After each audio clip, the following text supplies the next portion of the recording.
How you doing? Or is it Willie over there? A little bit. I see it's Trying to coming get in. like you, man. Nah, man, you got it lavish over there. Oh, man. It's the lighting. Nah, I understand. I understand. What's good Uh, though? Man, just got a few questions for you lined up, man. We're gonna keep it low though. We're gonna keep it light. We're gonna make sure that everybody viewing here has got opportunities for them to ask any questions for you. We're gonna kind of go over and highlight your journey, man. I think you've got a really special journey in terms of how you got to where you're at. And I know you still have some goals that you want to get accomplished. So we're going to really highlight um, the good and the bad, right? Because you and I both know that it wasn't smooth sailing, and it wasn't just like we kind of were, ranked coming out of high school, and we had multiple Division I offers, and then we had all this smooth path to get to where we're at. So um, talk a little bit about your high school career. You started out with soccer. I played soccer as well, like much younger, but you played competitively longer. Talk about that transition from soccer to hoop in high school, and then how you kind of wanted to go forward with that in college. Yeah, man. So for me, with AAU basketball, you can imagine the circuit and playing in all these different places and traveling and getting exposure to different coaches and teams and styles of play. I did that with soccer. Right. So I was coming up playing soccer competitively, um, Olympic development program, just on a very high level, and then transitions to basketball. And there's a lot of similarities, a lot of things that transition really well with footwork and spacing. Um, and so, yeah, it slowly transferred over for me in high school where I was balancing both. And then I decided that I was gonna stop playing soccer and put everything really into hoop. How old were you when And you did that? What grade did you make that decision? in high school, my junior year, I stopped Junior year. playing after playing multiple sports for, since I was 4 or 5 years old. Right. I completely cut out everything else. And probably once I got to like middle school, it was just soccer and hoop. And then once I got to junior year, I cut soccer, and it was like a shock for everybody. High school That's what I was coaches, gonna. like, That's what I yeah, was it gonna was ask like, you. How your parents took that? yeah, I mean, my parents were really supportive. Bet My your soccer coaches weren't happy about it. Yeah, the soccer coach kind of was like, "You're joking. Like, we'll see you at tryouts. Like, Right. you're gonna be here." Like, and I was like, "No, this is serious. I want to put everything in the hoop. It's a challenge for me." And I liked the not necessarily the idea of going through, trials, but it was a challenge. And soccer, I wouldn't say come easy for me, but I spent my whole life playing that game, and I enjoyed it. But I think it just kind of ran its course for me, and so yeah, I transitioned into hoop, and I mean it was a bumpy road, as you know. I started a lot later than everybody else. I played AAU for 1 year, Who'd you play um, for? at Emerald City on the like third team at Right. that. Right. Um, and so just story wise, it's that's my biggest pitch is like don't get caught up in the circuit hype in the ranking, because there's so I mean so many people that um, don't have any of that ranking or that exposure and are able to figure out a way to come out on the other side Right. with whatever it is, whether it's being professional, whether it's getting school paid for, whether it's just being able to work on your relationships and figure out a way to use hoops as a tool to help you later on in life. Right, right, right. No, that makes sense. That makes sense. What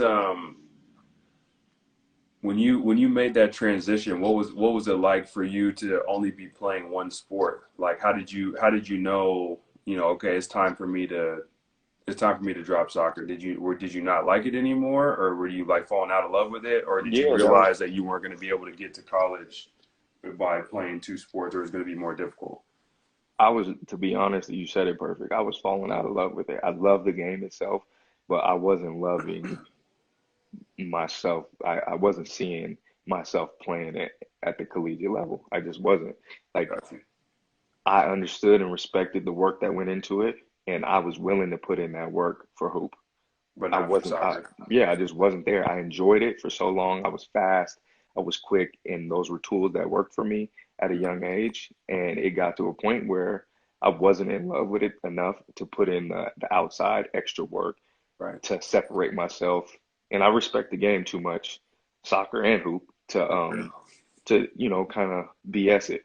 And Right. so I decided I wasn't gonna just kind of be out there anymore. If I didn't love it, I wasn't gonna be out there taking the spot of somebody who was trying to make something out of it. Mm-hmm. And so that's when I was Mm-hmm. like, I'm gonna walk away from soccer.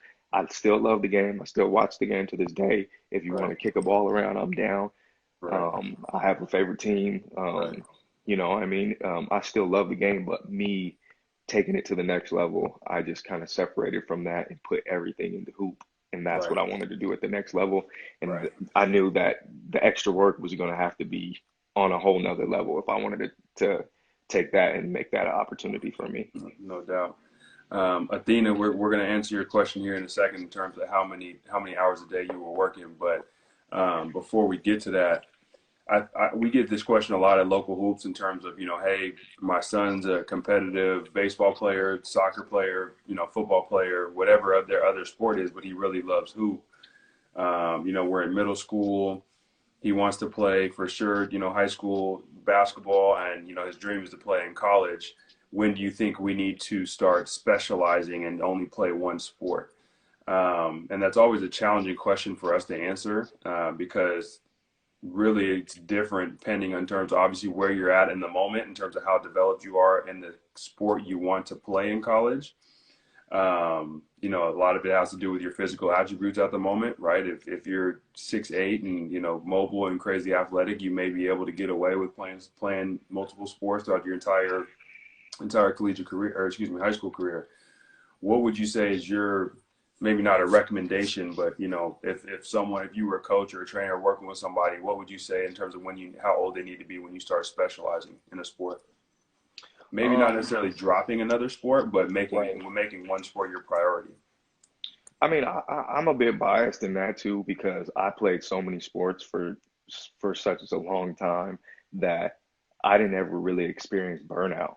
I Right. enjoyed, when the seasons changed, it was baseball time, it was basketball time, it was soccer time. I enjoyed that transition. And so I think that helped in the burnout aspect. I never really got burnt out because I was, in so many different sports and able to just really enjoy it. And then for me, it was really organic in the sense of probably about middle school is when I kind of like, okay, baseball, I like it, but I don't love it. Right. And it just kind of organically was like, okay, it'd be cool to play here and there, but I'm not going to play it competitively anymore. And so then it was soccer and hoop. And then it kind of just organically happened that in high school, um, it became a one sport thing. And Mhm. so for me, it's hard for me to tell kids like, don't specialize and just play everything because like you said there's opportunities with specializing and figuring out a sport that you want to take all the way, but Right. there's also opportunities I think that come with being balanced and being able to not not necessarily not spread yourself too thin, but just being able to have that wide array of tools and stuff that different sports offer. And so 100%. it's tough, like you said. Depending on the kid, I think the organic way is the best. When the kid isn't in love with it anymore, then you got to ask yourself, why are you playing?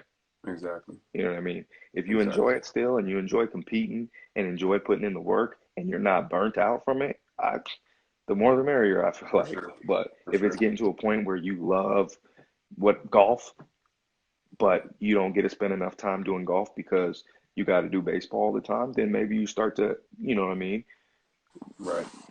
make Right. adjustments and figure out a way to spend more time playing golf. So the organic way for me is the best advice I can give. Let it happen organically.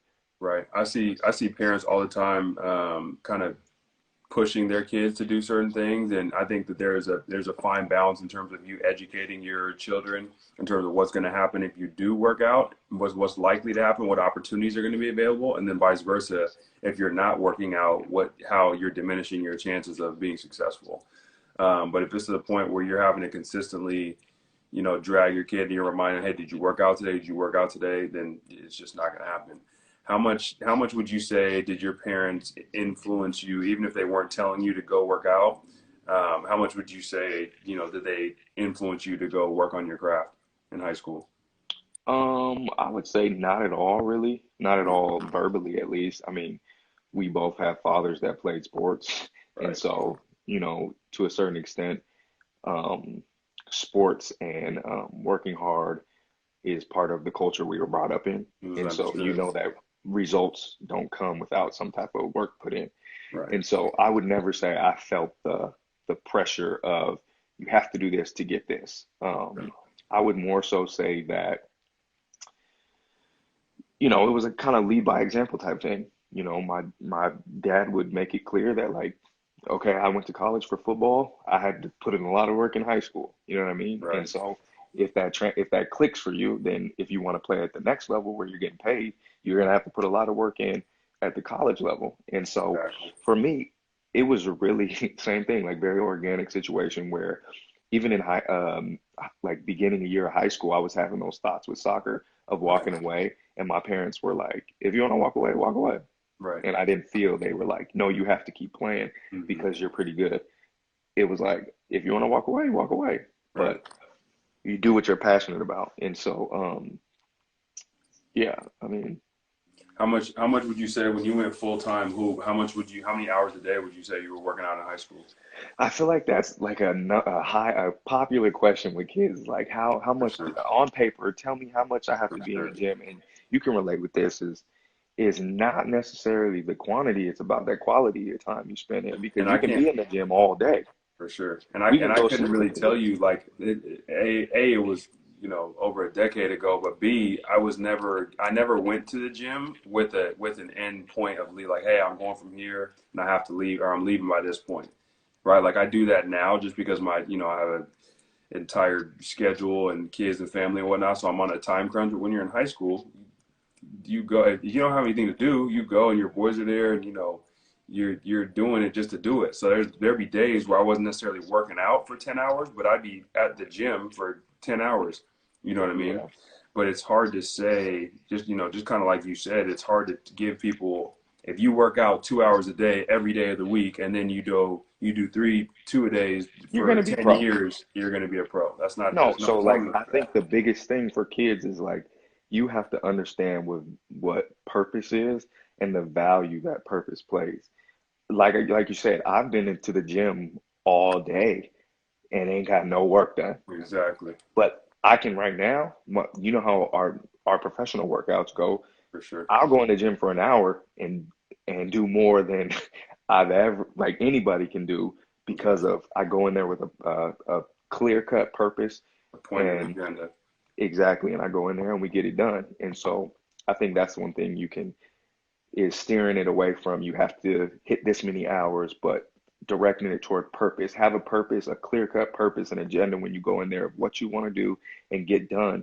And time again, it's shown that if you have things you want to get done and you're able to do them at a high level, the results will come. And so, like you said, it's going to be different for every person, every kid, because certain people have gifted abilities that you know what I mean that Right. you just can't help. Right. But yeah, I mean, you got to go in the gym, whether it's weight room, whether it's conditioning, whether it's skill work, you got to go in with a clear-cut purpose, and that's when results will come. For sure. I tell my guys and girls to you need to be, especially when you get to a high level, high school and up, and college and up for sure. You need to actually write down what you're going to work on. You know what I'm saying before you go. Like it don't have to be elaborate. It doesn't have to be here. By high school and college, you should have a very good idea in terms of what you can do and what you cannot do.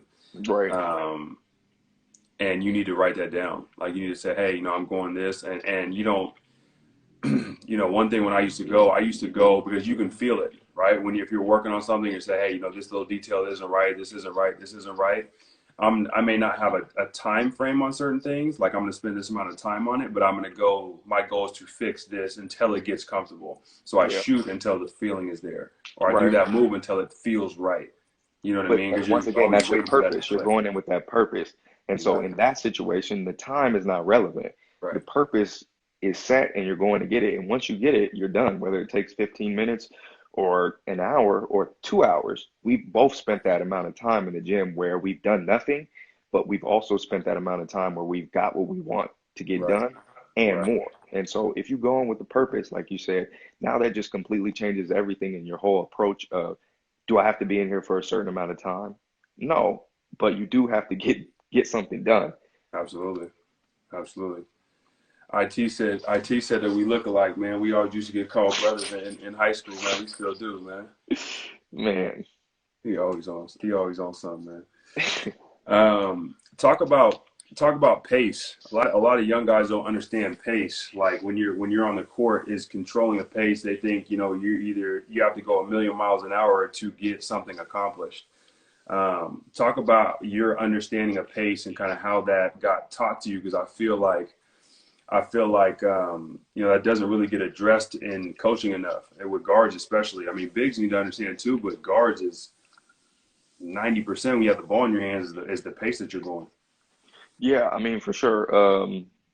Pace is one thing that translated over for me from soccer. I understood about going fast to slow and Right, slow to fast and how much, you know what I mean, you can right, separation you can get. And that's what this is about, right? for sure. Sports is about getting separation so you can score or, you know what I mean, cross the finish line first or Exactly. do whatever you got to do. Exactly.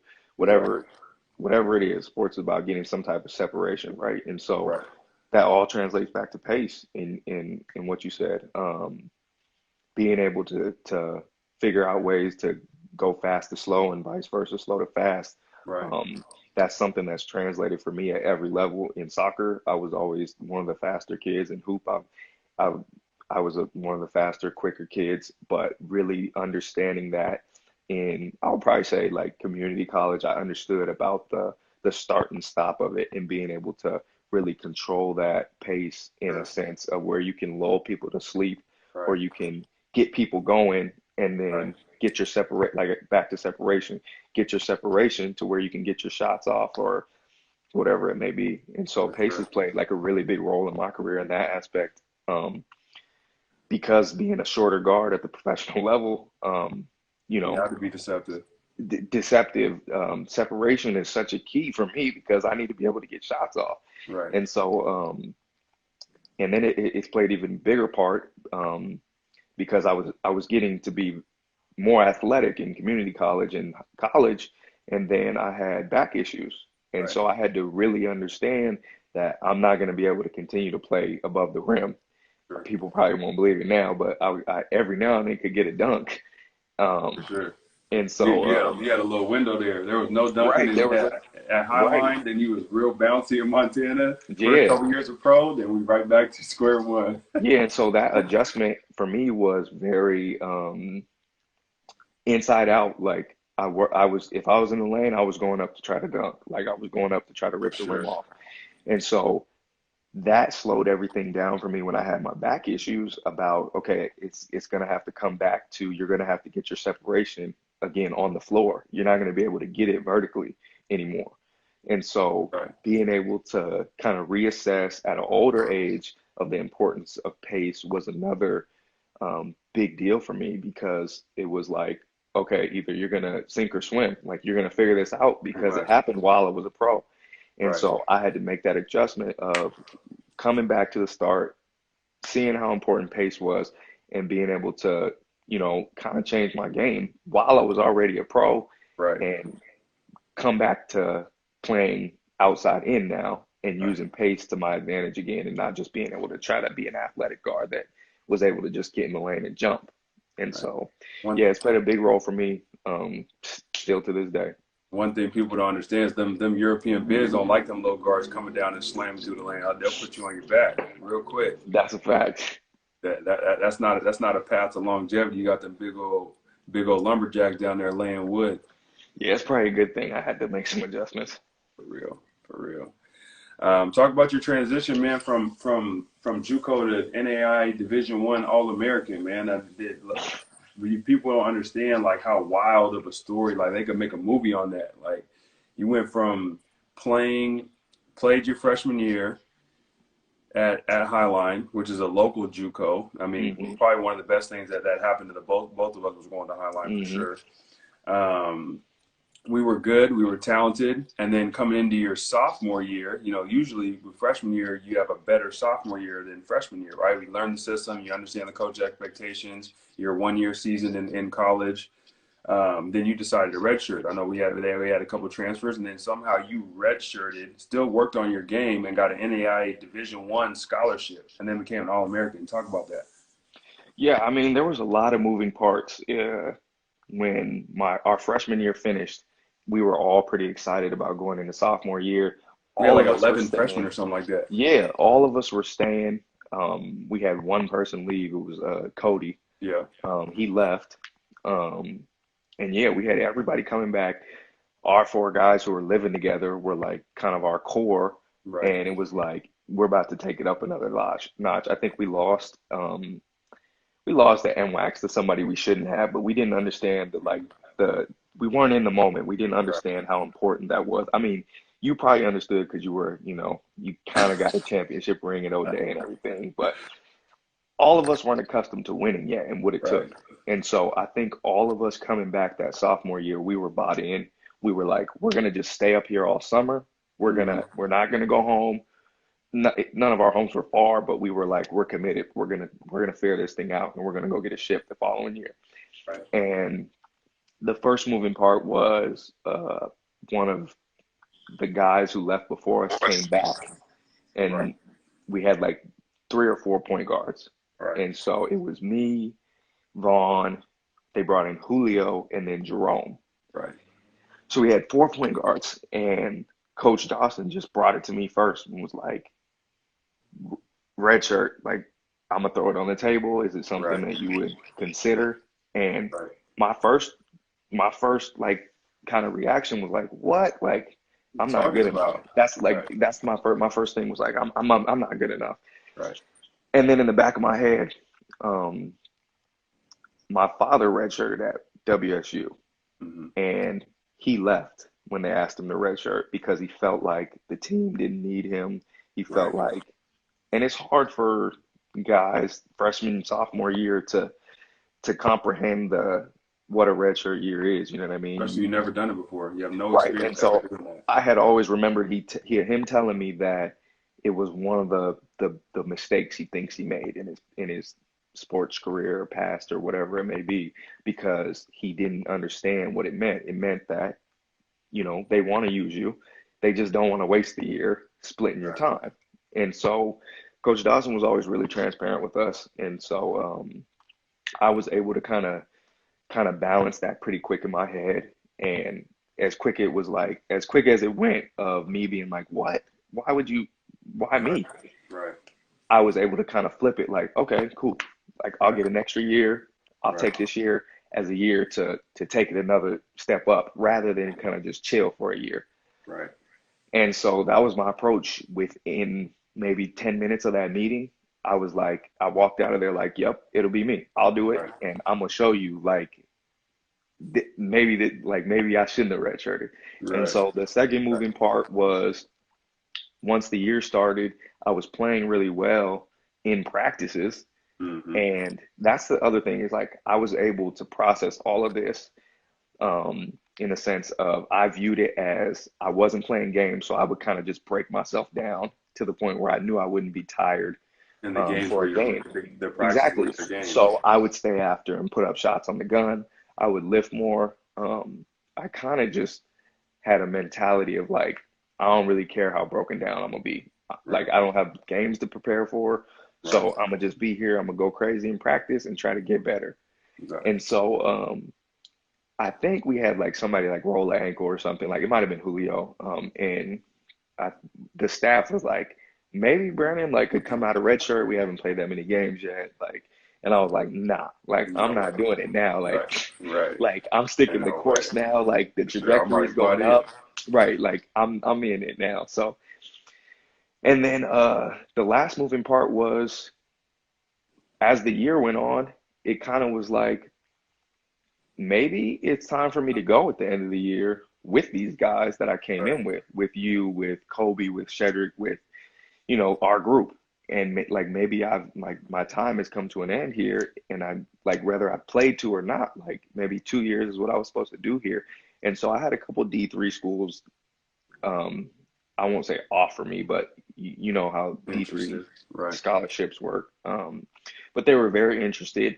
And then Montana Western, we had a teammate that went there the year before, Cody, and he was like, "Hey, we need a point guard." And I told coach your name. And so Hmm. they sent somebody, watched me play, then had me out for a visit. And it just kind of like the last moving part of it all was like, we want you. We're gonna have you for three. We're gonna we want you to come in right away. Right. And this is opportunity outside of Washington, away from like a really great opportunity to grow up. We're an NAIA school. And like I said, at that point, I was so bought into the idea of going places that you're wanted, Exactly. um, That's people don't putting the understand, work man. in and being able to find separation that way. And so I figured like I'm gonna go to this school. They were 500 that year. I was like, I'm gonna go, I'm gonna put my work in and I'm gonna separate myself there. Like Right. if I separate myself there, it won't matter if I'm the NCAA D1, D2. It just won't matter. Like if I separate myself everywhere I go, then I should be good. And so I Exactly. bought in, took the scholarship, bounced. That first year, came off the bench behind a senior. Um, really kind of just put in work, stayed after, kind of like I did at Highline. The recipe didn't change, just putting extra hours in. Um, my sophomore year there went great, and then five seniors left, and we Hmm. came first national tournament appearance in, I don't know exactly the time, but it was probably like 20 years, something a long time. And so going into my junior year, it was like, okay, it's y'all team now. Right. And so it was an opportunity for me. And going back to what you said earlier, I wrote it down on my back of my door at my apartment that I wanted to be an All-American. I wanted to be Frontier Conference Player of the Year, and I wanted to win the conference championship. And so I Hmm. had some individual goals and team Team goals, goals. but I looked at them every single day. Like I Right. became obsessive about them. And Right. so it got to the point where it was like, I don't want to become those things. I am those things already. Exactly. I Right. am them. I People am just the don't best know player. about it. Right. I am the best player in the Frontier Conference. I am All American, and I am going to win the championship for our team. Right. So bam, the year goes by, I'm on the radar for everything, bam, just start knocking them off. By the end of the year, we lost in the playoffs um, for the conference tournament. So we took second in the conference. We didn't hit that one, but we go to the national tournament, play well there, set the tournament record for points that year, and come home. The rankings come out, first team All American, top 10 players in the country for NAI players. Boom, player of the year in the conference. I'm like, Hmm. okay. I'm First thing in awesome. my mind is like elation. Like this is what I wanted. It Right. doesn't matter. Um, my coach was like, if somebody offers you, would you leave? I'm like, I'm not going nowhere. Like Right. He's talking about like I'm an about to, NCAA school. yeah, if an NCAA school came to offer, like, would you leave? And I'm like, I'm not going nowhere. Like, I'm trying to put more plaques in this office. Right. I'm trying to level it up one more time. And it was kind of like, how can you do that? And so it was like, okay, Frontier Conference Player of the Year has been done. I want National Player of the Year. I want to be the Right. best player in the country. And Right. so went back to that same recipe of putting in the extra work, wrote the new goals on the back of my door, and just went after it. And everything went up that year, points, assists, steals. We conference championship, and same thing, player of the year in the conference, first team All American, all tournament, national tournament, runner up for freaking national player of the year. Player of the year. Right. And so fell short on that one, but I just say that to say that the simplest form of what you talked about before, writing things down, that's what I did, and Seriously. that's I spoke it into existence. Like I told myself that's what I was before I did it, Right. and it just started to kind of have a domino effect, man. And you obviously know I've kind of took the underdog mentality of like you're always kind of counted out, and so you got to continue to put that little extra work in. You got to kind of try to figure out ways. Like I said, in sports is about figure out ways to separate yourself. And Right. so I just kept applying that and seeing if it would go up another level. And the recipe has been able to kind of manifest from high school to college to Right. community college to the university I went to, and it's been able to work overseas as well. So Right.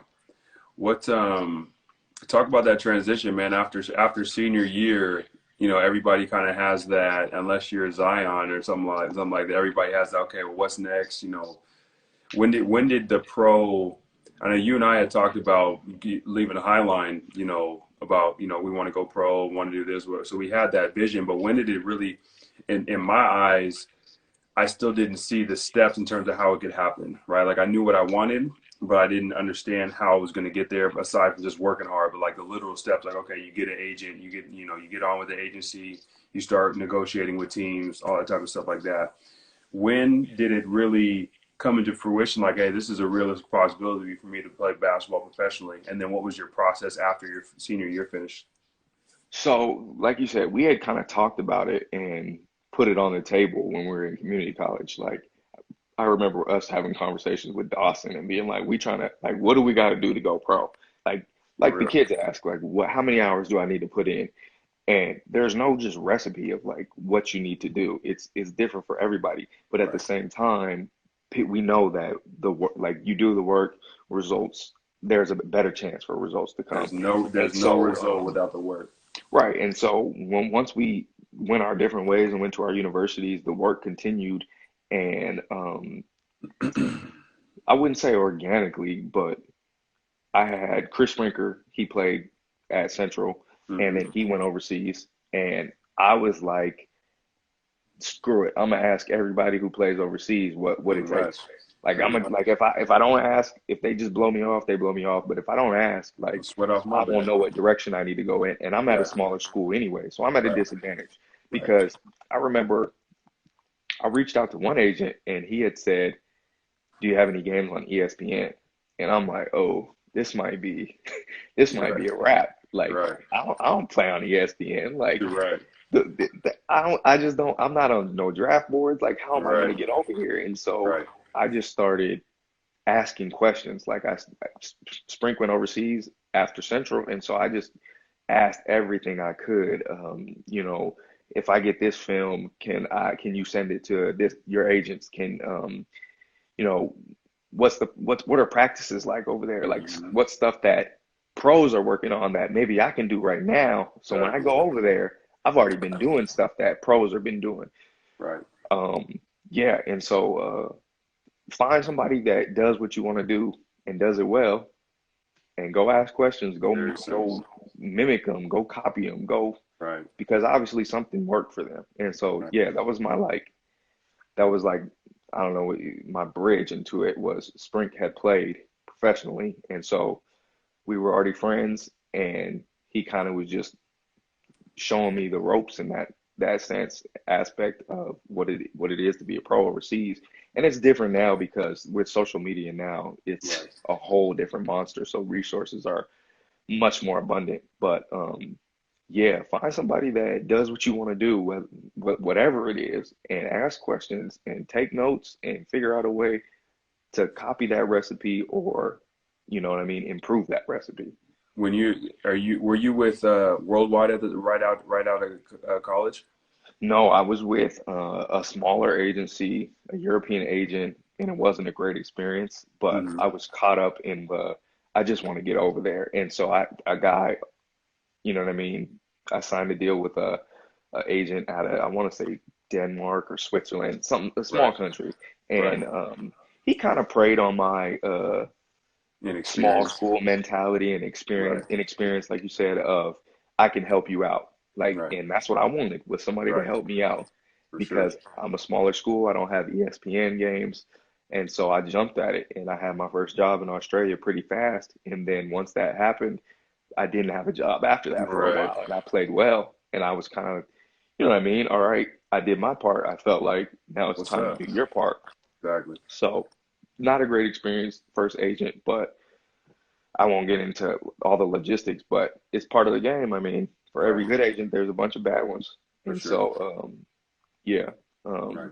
that kind of kind of fell apart, and then I got with Worldwide, and I've been with Worldwide ever since. For And sure. yeah, you obviously know Snow, Right. um, but he just does things a little bit different, and we've been able to apply what I've known coming up of being able to put the work in, and you know what I mean, take knowledge from him and really grow as a player, as a human, and yeah, it's just been able to kind of Talk about the multiply. talk about the importance of picking an agency. I mean, I think people don't really understand. I think, you know, and it's understandable, right? Like to say, you know, you were in a situation to where, you know, you kind of going through your second recruiting phase, if you will, right? Like now an agent kind of approached you. You'd never even probably even really had many conversations with agents. And now you're like, well, this guy, you know, they sell me a dream. Like, hey, I can do this for you. I can do this for you. I mean, I don't, I never played overseas. I still have people that contact me telling me what they can do for you, right? So that's just Yeah. part of the game, right? Agents want good players, and, you know, so they can, you know, make a career out of it themselves. How do you know without ever having experience playing overseas for people who have never gone but want to go? How do you pick your agent? Like, how do you know what a good agent is? A lot of people will tell you, I can do this for you. I can do this for you. What are some signs that you know you're dealing with a quality agent, an agency? Yeah, I mean, it's hard because my experience was really bad and then really, really good. Right. And so, um, that, like you said, the agency business, I feel like is very like, what can you do for me type of Right. situation on both Right. ends. As a Right. player, you're going to ask your agent, what can you do for me Right. in getting jobs and making money and making a living out of this Right. game? And as an agent, you have to ask, like, what is this player going to do for me? Because Right. you don't want to, I mean, you're not going to survive if you don't have players that can get jobs. Absolutely. And so for me, I would say the relationship aspect is so much more important. I feel like a good relationship is a good foundation for a business partnership For because sure. you're developing that trust, you're developing just situational experiences where you can rely on this person and it's not about money. Right. And then when the money comes involved, it's just more organic because you've developed this relationship that's not based around numbers and okay, You you're just worked my together 10%. before the money was there. You're one of my little 10%. It doesn't matter where you go. It doesn't Right. matter. I don't know what's gonna happen in 5 years. I just know like I'm gonna get my little 10% from you every single year, Right. rather than um, I want to see you be able to feed your family. I know who your wife is. I know you have kids. I want to see you be able to build a foundation for something further down the road when you can't play anymore because For sure. basketball is only part time. And so now you have this relationship where we're two human beings, and how can we help each other figure out a way to you help me with my career and I help you with building the foundation for the or adding to maybe if it's a agency that's been there longer, adding to the quality players that are at this agency. You know what I Mm-hmm. mean? And Mm-hmm. so for me, my first one started with what? Okay, you can give me a job. Okay, that's Right. all that Let's matters. do it. Right. But my that was at 21 when I was just trying to get out and play. But Exactly. when I had my second agent who I was looking for, it was like, this is what we want to do for a 5 year plan. I ain't Right. never heard that before. This is Right. what we want to do when you actually get some real money. We're gonna set you up with a financial advisor. Right. So down the line after hoop, you're taken care of as well. And so the relationship was the foundation, Right. and then everything else happened organically. When on my bad agent, it was the other way around. It was let's get numbers and figure out a way so I can make some quick money. Right. Right. And that's all I was to him. I was a quick little 10% of whatever my contract was, For just a little sure. 10%, little 10%, rather than let's build something that is more than just 10%. For sure. Let's build something that maybe can turn into whatever down the road. But Exactly. the relationship is what was so important for me. For sure. We got a speed round of questions, man. We towards the end of the interview. I got a quick. Who are you gonna take? You ready? Okay. So we got one on one, three dribble max, Carmelo or Kawhi Leonard, both in their prime. Who you got? Kawhi. Kawhi. What's the Yeah. score gonna be? What are they going to? 11, ones and twos. Make it take it. Ooh, score will be 11-8, 11-8, Kawhi. close one. You think why you taking Kawhi? Um, I think it's going to be a physical game, For and sure. Kawhi's gonna be able to last longer. Um, Mhm. Melo's probably gonna hit a couple threes, but it'll get to a point where Kawhi will close the gap. Melo's gonna have to make some dribbles, not get separation, and Right, then once Kawhi gets the ball, he's gonna keep it for a little bit, and it's right, gonna be a wrap. right, My opinion. right. Who are you taking as a teammate? Who are you taking, Dennis Rodman or Draymond? Ooh, as a point guard, after watching The Last Dance, Right. my initial is like Draymond because Rodman, that would seem like a lot. Wow, boy. Right. But He got the Rodman job is done though. right. Rodman is very selfless and puts as much as he's off the court, as much as he is. None of I that mean, I would came to take the him. court. Yeah, I would take Rodman. You got to None of figure that out a way came to to the manage court. it. You got to figure out a way to micromanage him, The and it'll be good. the issue with Draymond too is like he brings a lot, but he also for a while led the league in technicals. So like he was counterbalancing all the good stuff that he not all the good stuff, but a lot of good stuff that he was doing. Yeah, I'm gonna take Rodman. Who is a better catch and shoot, not off the dribble? Who is a better catch and shoot shooter, Clay or Steph? Clay, Unquestionably. unquestionably. Who's a Three better dribble. He's had games where he's like taken like three dribbles and have and 40? had time of possession has been like under a minute. Who's a And like better who's a better overall shooter? overall shooter, Off the dribble and catch and shoot. oh, those two, Mm-hmm. I'll say Steph. Steph, because of I'll the say handle. Clay again. I'll say Clay again. I'll say Clay again. Clay's tough. Why Clay? I think Clay's just is shooting wise is just different. Obviously, I think it gets a little bit overshadowed by the star power on their team, but for somebody to be able to shoot like that without having the ball that much, I think we would see some crazy numbers from him if he was by himself somewhere. Right. Who is so I don't know if you remember Monte Ellis in his like first couple of years at Yeah. Golden State. Hmm. Who's winning? But one of the guys that remind me of him is John Morant. Who would win that in their if they're both let's say they're both into their first year. Who's winning 1-on-1? John I Morant and think Monte. Ja is a little bit more bouncy than him. He is. He is. He's a little bigger And too, I think. have you ever seen like these newer guards and you're like, okay, I kind of see his game in his game. For sure. I see a little this or I see a little that. I feel like Ja is like he's got his own bag. For He's sure. got his own stuff. 360 layups. Like obviously John Wall's done those before, but Ja's game is. I'm gonna go with Ja on this one. For sure. For sure. He's tough. He's tough. Last one, we're gonna take it to the bigs. Who would win one if we're catching the ball mid post entry, two dribble max? Who's winning, Kevin Garnett or Hakeem Olajuwon? Akeem. I'm gonna go with Hakeem, Akeem. Yeah, too much footwork. yeah, way too much footwork. He gonna catch you.